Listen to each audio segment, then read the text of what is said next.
So welcome back to the Confidence Conversations podcast. If you're a new listener, you're really welcome, or listener or watcher.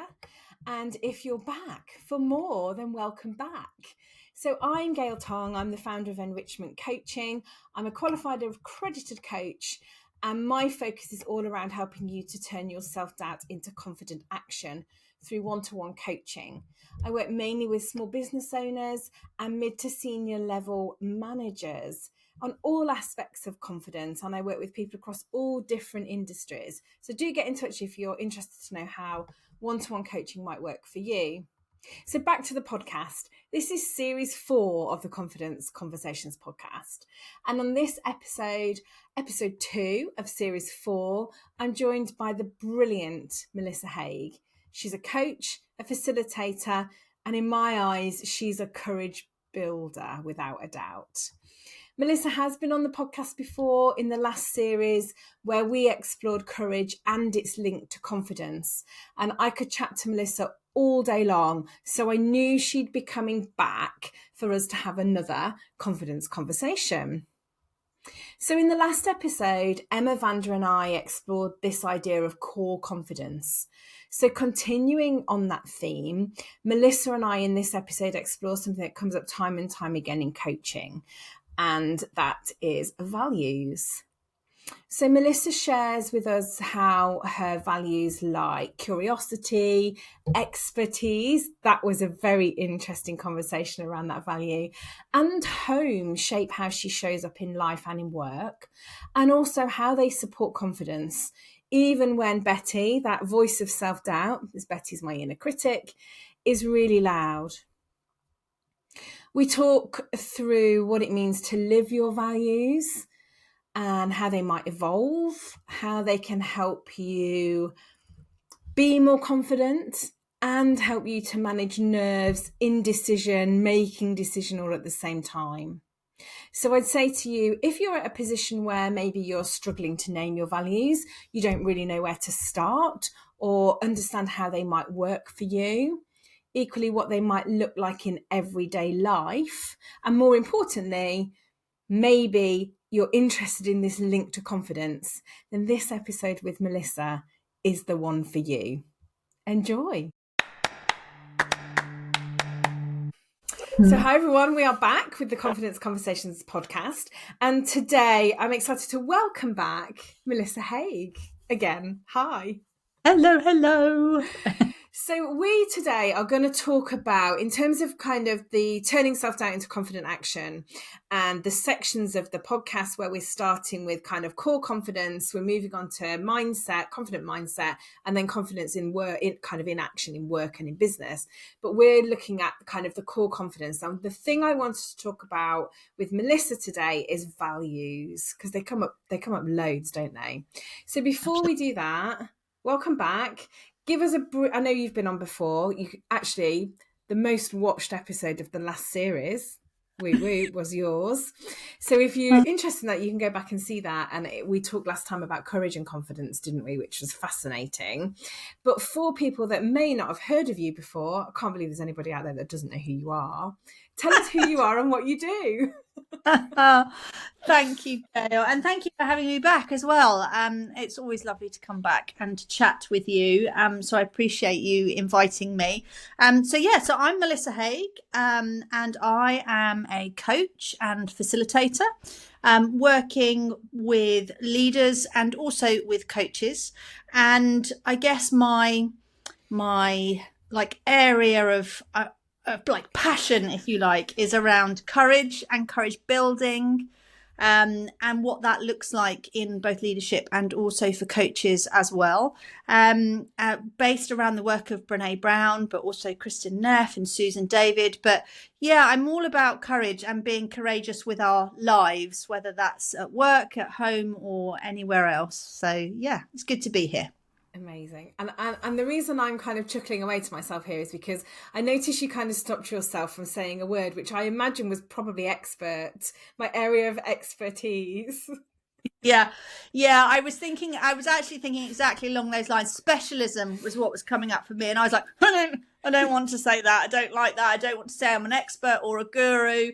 And that's probably something that we'll come on to when we get into values, to be fair. But yeah, I stumble over the I don't want to say that out loud. Yeah, definitely. I don't want to say what I'm really good at.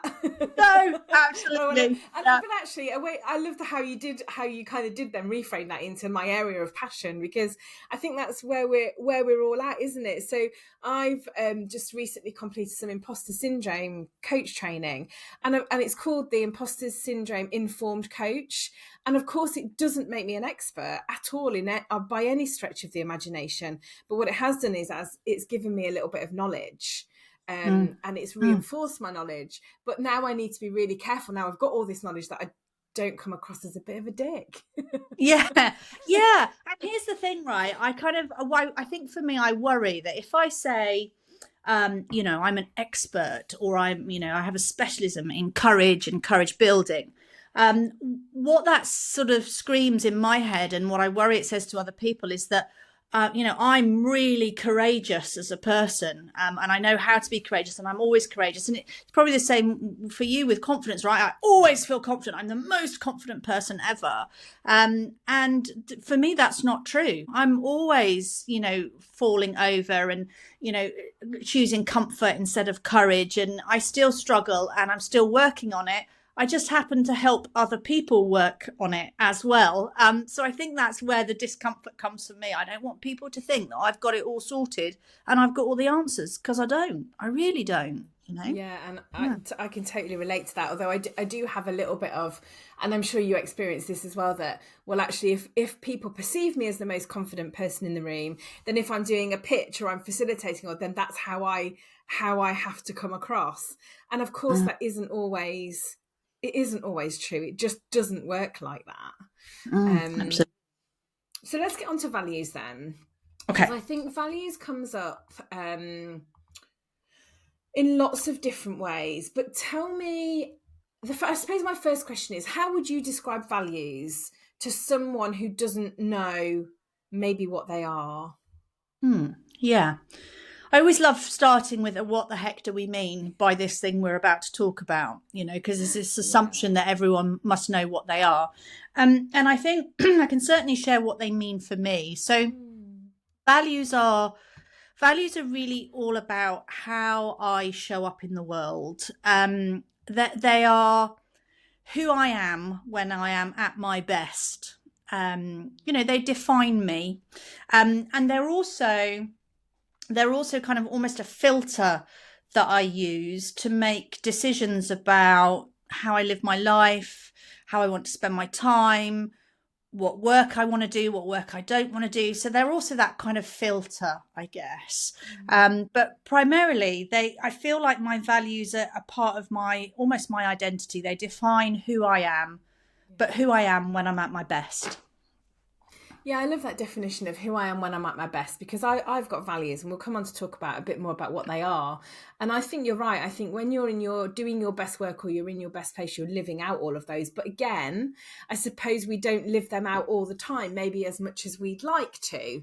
But I think that you're right. They're a filter that we aim to live by. They help us make decisions. Certainly that's how I have found mine have played a part, particularly in my business. So I would say that when I was in corporate employed, we were given a set of values. These are our values. We must live by this. And actually, sometimes those values that a business have maybe don't resonate with you personally. But what I might say about my values is they sit across my business and Gale, if there is a differentiation, right, between enrichment coaching and Gale. I think sometimes we're one and the same thing when that kind of happens when you run your own business. So what are your core values then? Okay, so I have 5 core values, and I say currently, I mean, we might talk about that a little bit, because I think values do shift and change over time, not kind of fixed for me. But currently, my 5 values are curiosity, expertise, which people might be smiling at now after our previous discussion about expertise. But curiosity, expertise, connection, home, and loyalty. So those are my 5. And how did you go about identifying those? Well, initially, like I think many people, and like I now do with clients, I identified my values during through coaching, and I actually did it during my coach training. You know, the coach who was facilitating, we went through a values exercise, and that was really the first time that I identified what my values were. But at that time, it was very much kind of, here's a list of words, and kind of pick some words that resonate with you. Let's talk about what they mean and why they're important, and et cetera, et cetera. And that was really helpful. But how I've developed in my own learning around values is that the words are great, but what's really important is what they mean behaviorally. So how do I show up in the world, right? What if someone didn't know what my values were but spent time with me? You know, if I didn't tell them what my values were and they spent time with me, would they be able to see my values simply from kind of the way I show up and the way I behave in our relationship? And so over time, I've really kind of dug into defining what those words actually mean for me behaviorally, because they might mean something different to someone else and how they show up, right? So, but what do they mean for me? And probably linked to what we said earlier, the one I grappled with the most is expertise. I didn't want to call it expertise for a long, long time. I called it competence for a while as a value. And then I was like, it's not competence, it's expertise.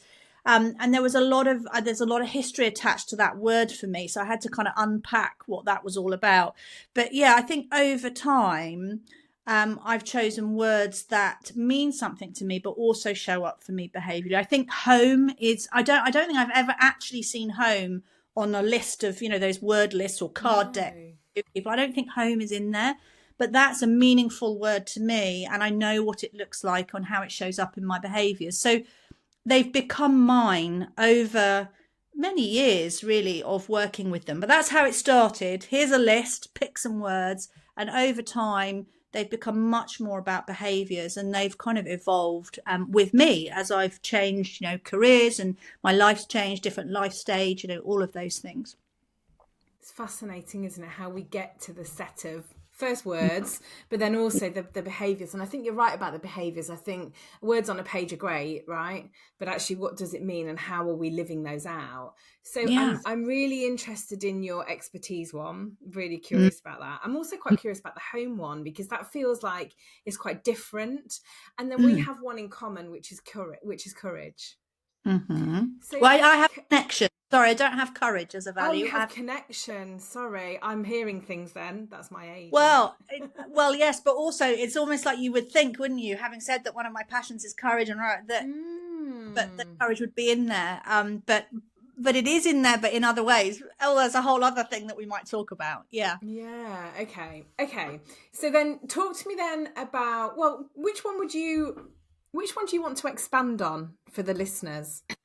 Ooh, well, that's a good question. There's a question. Well, yeah, I guess, look, let's go with the ones that kind of piqued your interest, because I think they are the ones that most people, or some people, might think, well, what does that actually mean?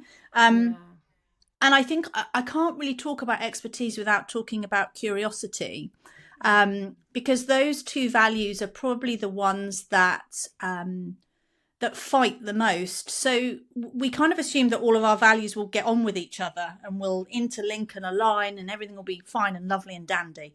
But the reality is, for me, is that curiosity and expertise tend to fight, because expertise is all about knowing and curiosity is all about not knowing. So they get cross with each other sometimes, right? And they have a little fight with each other. And so I think for me, expertise is about, I really value expertise in myself.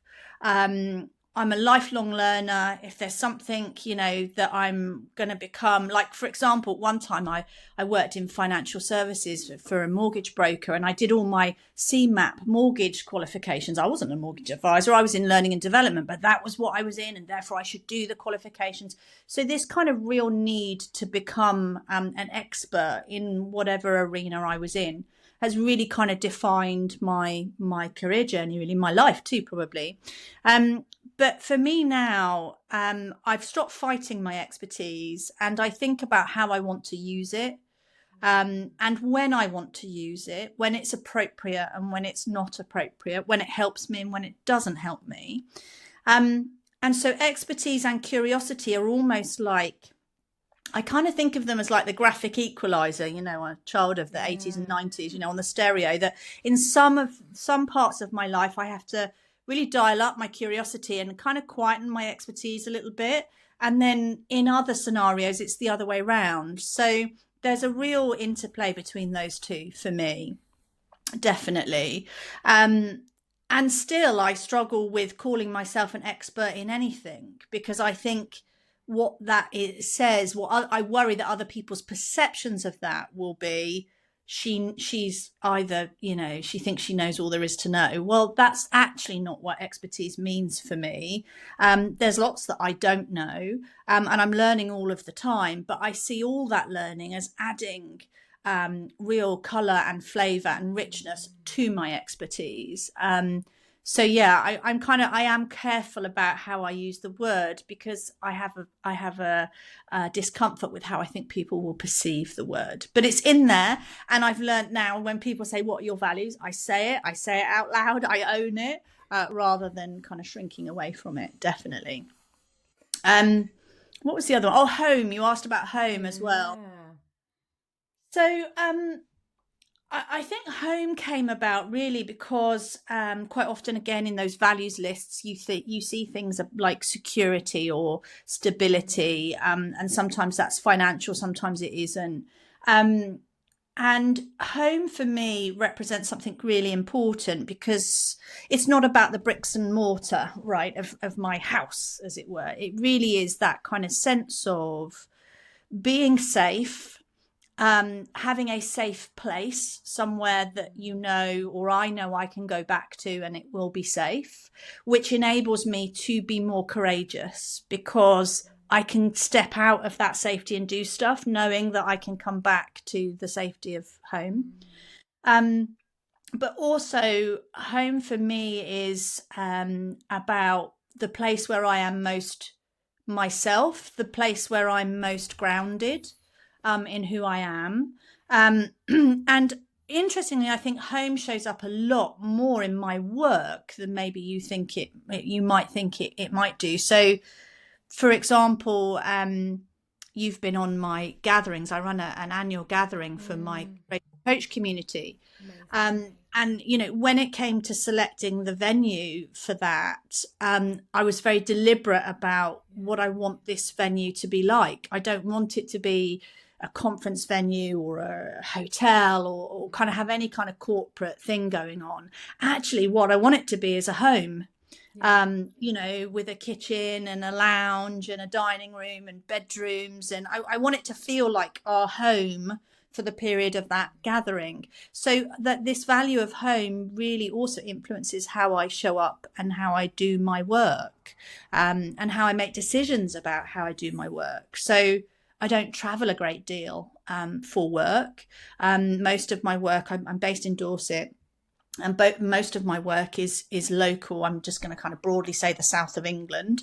And if someone says to me, "Can you come and deliver a week-long course in Newcastle?" and I'm going to be away from home, from my space and everything that means for me, then I don't do that. I'm not interested in that kind of work. So it also shows up in how I choose the work I choose as well. So it's a really important value for me. And I happen to call it home. I mean, there are probably other words people might use, but home also creates quite a visceral, safe, warm feeling for me. So I like having it in there, as well as it makes me feel good having it in the list, I like as well that link between, a bit about your comfort zone and how you might step out and you've got a safe place to come back to. But I also like the link, you mentioned the gathering, and certainly that was my feeling. It didn't feel like somewhere that was formal or, anything like that. And I think I said to you, I'm going on another one, and they asked for some feedback about, what they called them retreats. I know you don't call that, but what, and I was like, oh, well, this, and this. And it was all taken from what you'd done, because it felt so relaxed and you created there such a homely environment that learning was able to happen. And, you know, you felt, I've said to you before that is one of the only spaces where I haven't felt any kind of comparison that's then affected my confidence in that. So actually, I think the value that then we have in common is curiosity, not courage, it's curiosity.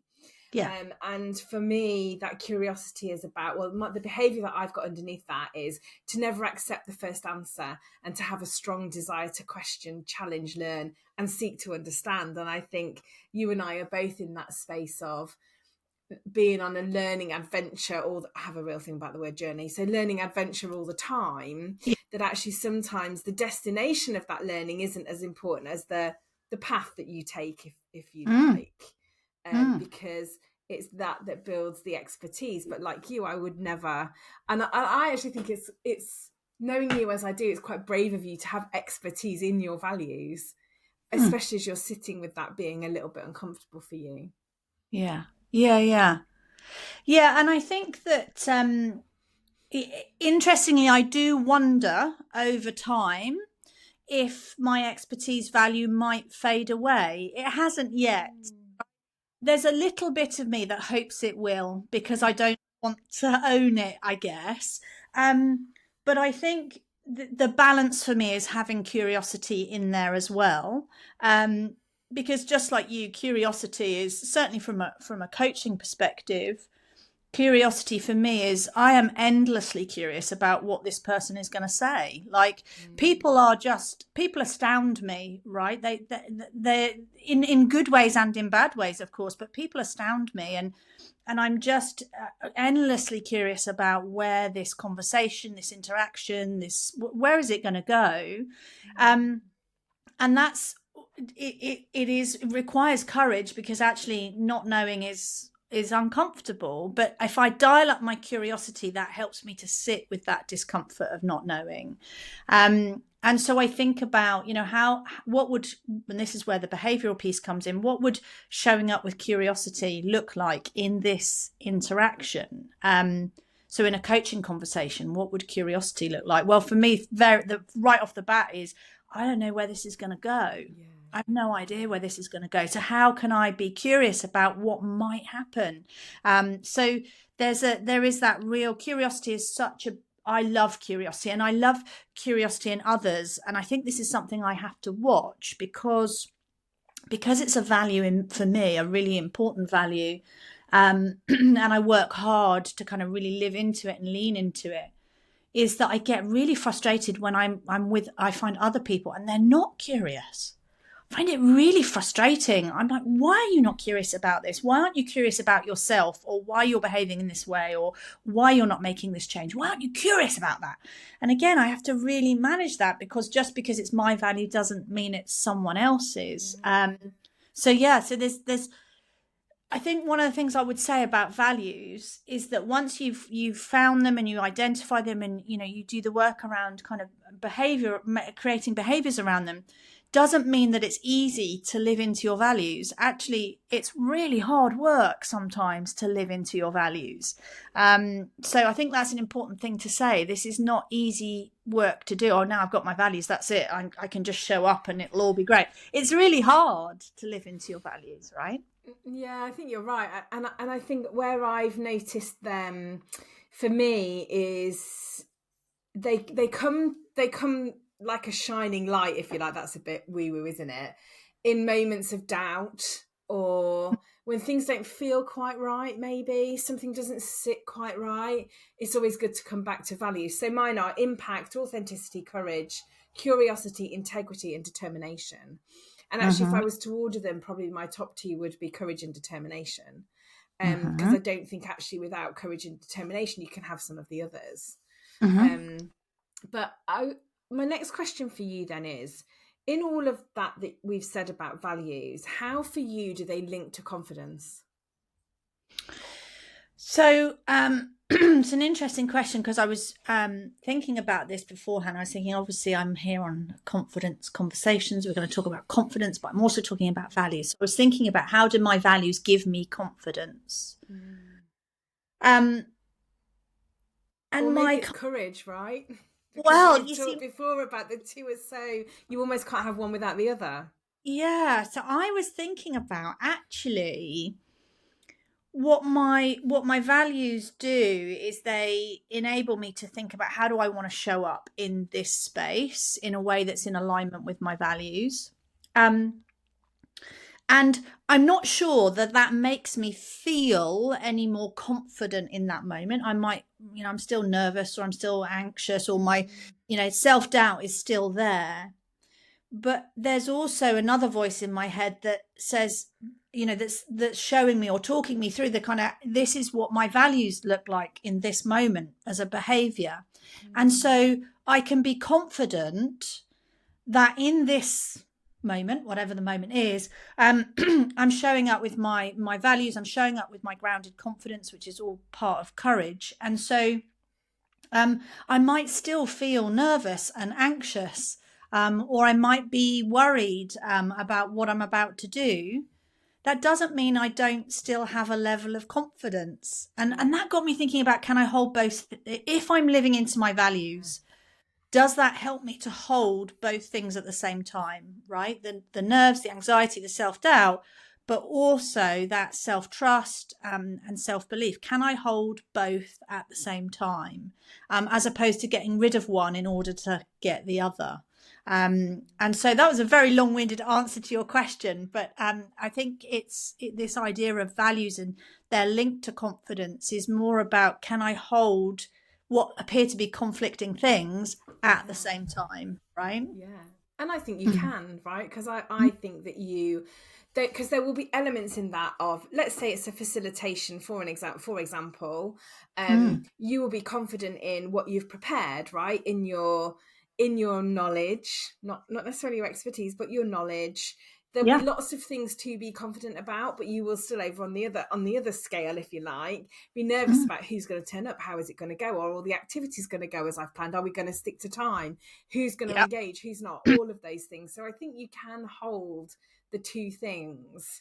And then I think maybe that's where your values come into play, because they almost reinforce your self-trust and that feeling of, I know I've got this, and whatever happens, it's all going to be okay. Yeah, absolutely.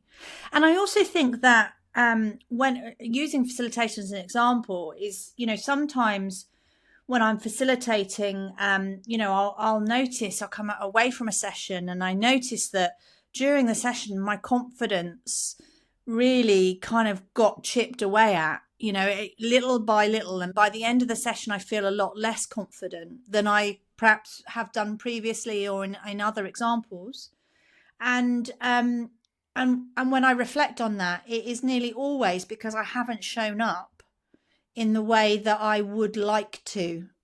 So I'm not at my best. I haven't shown up in that environment in the way that I want to, and that chips away at my confidence through a session. And someone asks a question and I think, I don't know what the answer is or whatever. And I think afterwards, yes, I do. Of course I know what the answer is. But it's like a slow kind of chipping away at your confidence. And I think that comes from not living into your values in that moment, in that facilitation, right? Yeah, and actually what came to mind in there was that, for me, that's where that curiosity bit would turn back around, because I used to have a few tricks, I've probably mentioned them before, that, if somebody asked a question and in that moment, like you say, your confidence is chipped because you're like, I don't know the answer to that. Be curious and throw it back out. So what does everyone else think? Because you guarantee there'll always be somebody in the room that has a view or an opinion or a thought on that as well. Yeah. So what happens then to your confidence when you go against your values, whether that's something that's intentional or not intentional?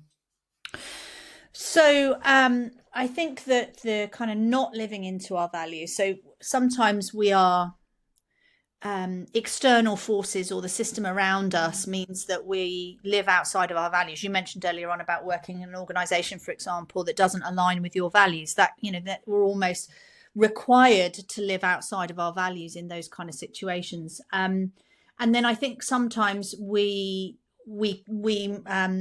cause it ourselves, if you see what I mean. We behave in a way that isn't in line with our values, and sometimes, as you say, intentionally, sometimes unintentionally, or knowingly or unknowingly, right?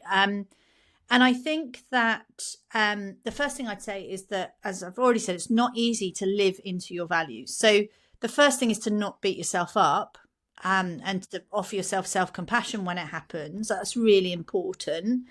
But I also think that in terms of how it affects my confidence, that self-compassion piece is really important. Because if you aren't self-compassionate, then that's when, recognize that this is hard. That's when the self-doubt gets louder and your inner critic starts banging their drum. And that is that's chipping away, as I say, at your confidence.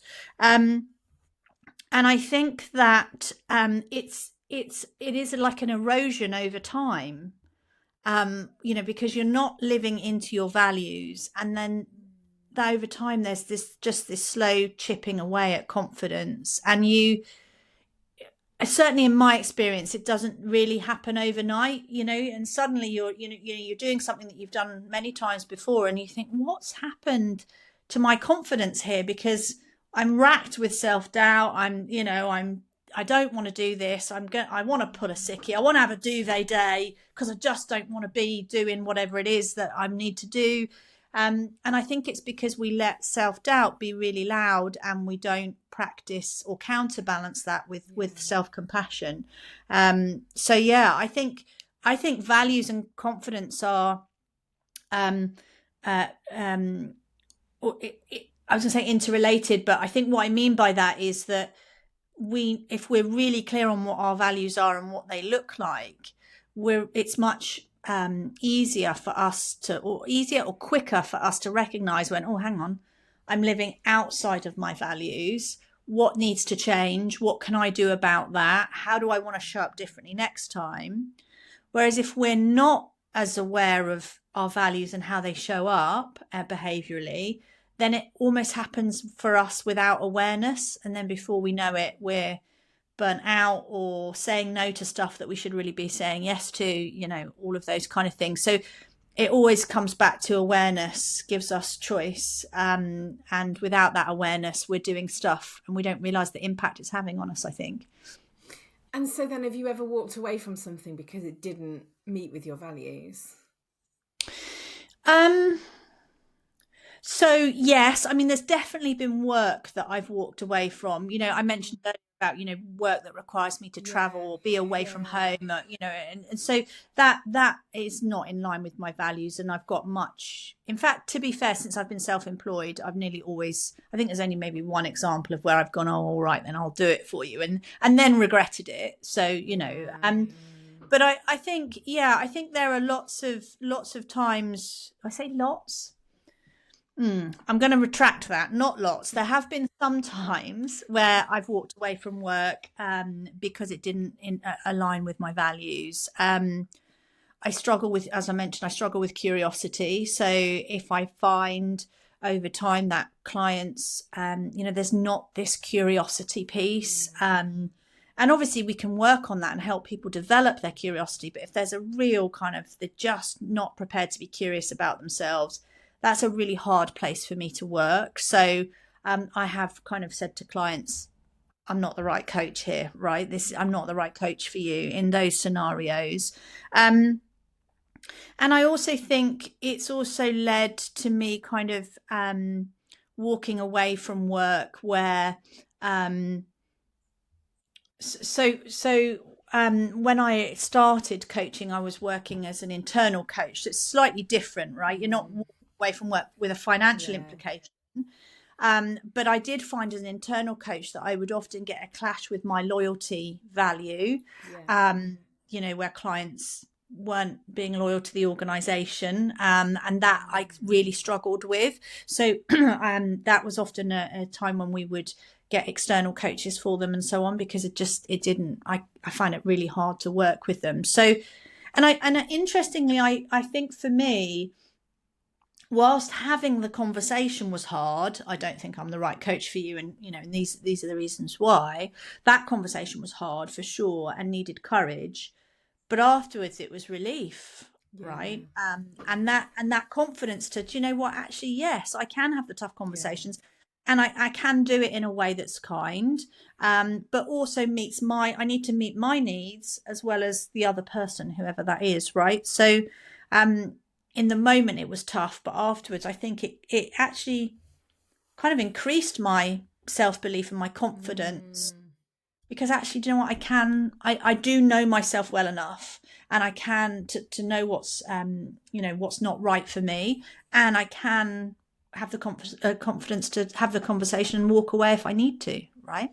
And for me, that's where there's courage in yes and courage in no, right? So Mm. as you were as I asked you that question, I was thinking about where have I walked away from work, and there is a specific example I can think of where somebody asked me to do something in an industry that I was unfamiliar with, very corporate. And whilst I could do the work, inside I was starting to, maybe Betty was there, yeah, Betty's my inner critic, maybe she was saying, oh, is this really for you again? And whilst I'm always up for, as you know, pulling up my big pants, going off and doing it, stepping out of my comfort zone, I think my value of integrity took over there. Because this value of integrity, to be honest, to have strong moral principles and do the right thing even when no one is looking, the right thing there was to say no in service of the client, the person that was offering me the work, and myself. So to say no to that, like you say, there's a bit of confidence and a bit of courage in saying yes and no, because it was the right thing to do. And that's when kind of, my value, my integrity value, kind of showed up, if you like. Yeah. Okay, so go on. Sorry. No. I was nodding and agreeing. Okay. So what would be your advice then to someone who wants to live into their values more, but they're struggling to know where to start? So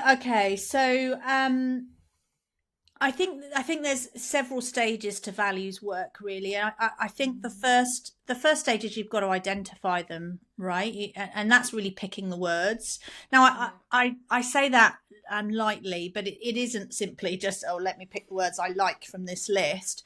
I think the identification of that needs to be done with someone else, whether that's a coach or a mentor. But I don't think it's, well, because I think you need to think about, why am I choosing that word? What does it mean for me? How has that showed up in my life already? So there's a load of kind of questions and exploration, not just picking words randomly because you like them, right? So there's a bit of work in that identification. But I think the real value of values work comes when you're ready to say, well, okay, I know what that word means to me. I know where it's come from and how it shows up in my life. But what does it mean behaviorally? So when you start to, Brene Brown calls it operationalizing your values. What does that actually look like in reality? Because I think that involves a lot of reflective practice, and thinking about, how did I show up in that interaction, in that space, and how's that linked to my values? And then, of course, once you've done that, you can start to think about, okay, I'm about to go into this moment, this conversation, whatever it might be. What's going to be, how my values going to show up in this? How do I want my values to show up in this space? And not just, oh, I'm going to go into this space and be really curious because that's my value, but I'm going to go into this space, and I'm going to remember to take a breath when my knower says in my head, I know what the answer is. I'm going to remember to just take a breath and create some space for myself. I'm going to, ask curious questions rather than leading questions. So how will I actually show up in this space? So you've kind of got to do the reflective practice stuff to learn all of that, to then be able to start preparing for the future. So I think identify them, operationalize them, and then really start to reflect on, how do they show up behaviorally for you in your life and your, not just work, but your life as well. Because that's something I said, sorry, Gail, that's something I haven't said, which I think is really important. You kind of alluded to it earlier on, is I don't think we have different values at work than we do at home, than we do, in our team or sports team or hobbies or whatever. We just have values, right? The priorities might change in different environments, but we just have values. So yeah, it's you as a whole human, not just what do they look like at, what are they at work, and they're different at home. I think I think your point about working with somebody is really true as well. I think you can get to a point on your own, probably, But then I think to have that external view on it is also really helpful. But I think to your point there, it should be somebody that will have an unbiased opinion and will give you feedback, not the feedback that you want to hear, and then just go, oh yeah, they're lovely words. Yeah, they really describe you, because that isn't what this is about. No, absolutely. Absolutely. And actually, one of the things I often say to clients that I do values work with is I say, once they've kind of they've started to really get friendly and know these words and understand what they mean for them, I will sometimes suggest, go and ask a couple of people who you feel know you really well, but will give you constructive feedback. They're not just going to smooth you and say, oh yes, they're lovely words. Go and ask someone who's going to challenge you, but knows you really well, and ask, how do you see these showing up? Do you recognize these in me? That can be really useful, that feedback. So that's definitely part of the process as well, I'd say. So I think one of the things I remember from the Dare to Lead training as well was, and you did talk about this earlier, but I think the words you used then were, if an alien was to come down from outer space and follow you around, what would they observe you doing? Would they be able to say that these were your values? And that stuck with me. And I've actually used that with a couple of clients, because it helps them sometimes just to contextualize, doesn't it? Yeah, absolutely. Okay. So for this series, I'm doing quick fire questions with guests. So here we go. Are you ready? I am ready, although I'm already panicking about the word quickfire, because really short. No, I say quickfire, but they don't need to be that short, but they're the same 4 questions that I'm asking everybody. So the first one is, when was the last time you felt confident? What were you doing? Who were you with? Where were you? That's about 50 questions, I realise. It is about 50 questions in one. So I was, so I think the last time I felt confident was when I ran, and you were there actually, I ran a courage clinic last week. And that was the immediate example that came to mind. So it was an online session, live Q&A session, where people came along, asked me questions, and I answered them, right? It was a room full of coaches. Some people came live, some people shared their questions beforehand. But I think what's really important about that is that I wasn't confident when I started the session. It was I'd never done it before. I thought I'll give it a go. Didn't really know how it was going to go. It absolutely lent into my expertise, because I got to answer people's questions. But I had to do some thinking beforehand about, okay, how do I want to be curious as well, though? Because I this is not me giving everyone the right answers. These are just my answers, and I didn't feel confident at the beginning. But by the end, I thought that went okay, and I feel confident enough that I could do this again. Yeah, and it did, and it was brilliant, and it was a really quick hour, because, like, I think I said this to you at the end, I wondered how it might go with it being a Q&A when people weren't generally. I think there was only me and maybe a couple of others that actually spoke, which is fine, because everybody leans into how they want to do it. But I did wonder, and actually it was brilliant. I got some great top tips, and there were some brilliant questions as well, things that you don't consider. So yeah, that's interesting, isn't it? Really interesting. Yeah. So what's a non-negotiable for you about your confidence? What's a non-negotiable? So it's mine, and I own it. And yeah, so it doesn't matter what other people think. It's mine. My confidence is mine. And yeah, I need to hold on to it and not let other people dent it or chip away at it. Only I am allowed to do that, and I do it a lot, but only I am allowed to do that, for sure. Yeah, I love that. One piece of advice to turn self-doubt into confident action. Don't fight your self-doubt.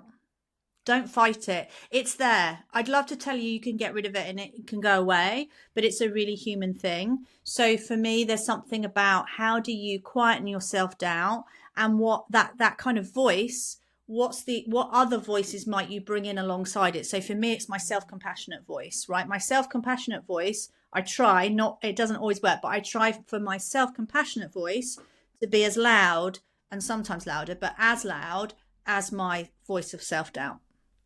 Brilliant. And one daily confidence habit that you'd recommend? So I'm going to steal one actually from Amy Wilkinson, who I know you know, and she has something called a to-do list, which Yes. where she Yeah. kind of writes down her achievements in a day or whatever, what she's achieved, and I think it for me it's such a valuable piece of advice as a kind of habit that you can build, and I don't do it every day, but if I've had a day, and sometimes these are frequent, sometimes less so. But if I've had a day where I feel a bit demotivated, a bit like, what am I doing? Or even at worst, right? Who do I think I am? Right? Trying to do this, and that's all the self-doubt stuff. Then I will use right, I've got a to-do list as long as my arm, but I'll also have a to-do list with, okay, but this is what I've achieved so far this week. This is what I'm proud of. Or just simply, sometimes it's, I got the washing on the line this morning. I've achieved adulting in my life. And that's enough, right? But yeah, yeah, exactly. So as a habit, a confidence habit, the to-do list, as I say, full credit to Amy, but yeah, that's a great habit. I actually call my to-do list to-da list, Ah, which I did before I met Amy. But Amy, quick plug for Amy, she does actually have a book, doesn't she? she does. Yes, she does. Yeah, which is, I love this idea of, we're always quick, aren't we, to say, I've got my to-do list is as long as my arm. Okay, so what's your to-do list look like? Yeah. Yeah, Yeah. well, if I remember, we'll share the link to Yeah. Amy's Brilliant. book. Yeah, brilliant. Yeah. Oh, Melissa, thank you. It's been amazing. I mean, we could talk forever about values, courage, confidence, and how it all kind of wraps up into one big thing. But thank you. Where can people find you if they want to get in touch with you?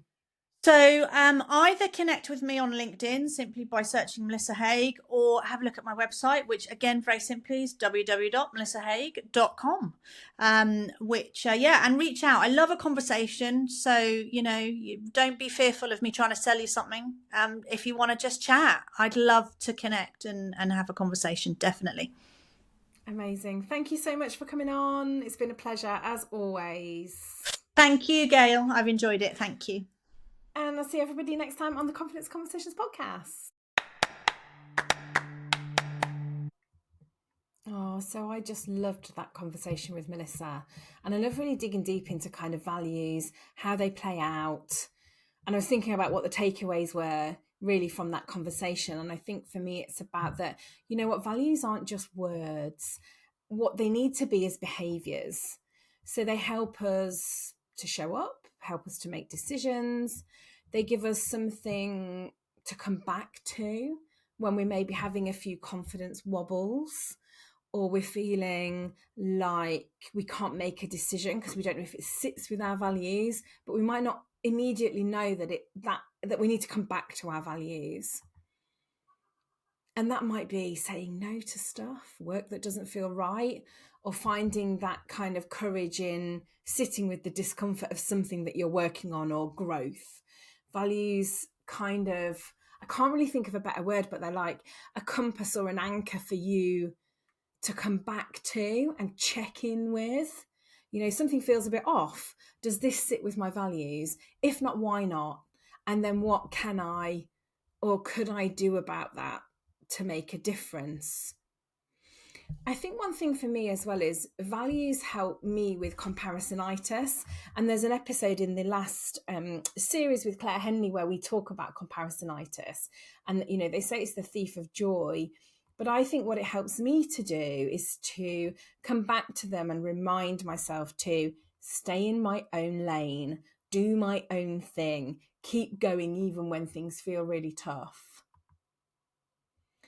So look, I think if you're thinking about your values and maybe you want to build your confidence, so get curious about your values, name them, think about the behavior that sits underneath them. You can see mine on my website if you want to go there and have a look. That's enrichmentcoaching.co.uk. You can see what the behavior is that sits underneath that for me. And then I think take the time to notice how and where they're showing up in your everyday life. And I said it in the episode with Melissa, but one of the things from one of the Brené Brown work in Dare to Lead is where she said, if an alien came down and they followed you around for a few days, would they see your behaviours playing out, and what would they look like? And I think it's also interesting to take somebody's feedback, somebody that knows you, and maybe that isn't a family member or a friend. Maybe it's a trusted work friend or a co-worker or a business friend that you've got that you trust to give you feedback on. Yeah, do you know what? That's definitely a value I'm seeing. Or think about where that value might have played its part. There's some great cards out there that I use. I think they're called By Two Bored Blokes. And but you can go on any of the, just search for them. To be fair, the internet will give you loads of choices where you can have a list of values that you can choose from, but make sure that they're really something that you can operationalize, so to speak, that they become your behaviors and they become this thing that you can come back to if something feels a little bit off, and you can anchor yourself in those values. So yeah, thanks to Melissa for joining us again. Great conversation. And I hope you took something away from that one. And I'll see you for the next episode very soon.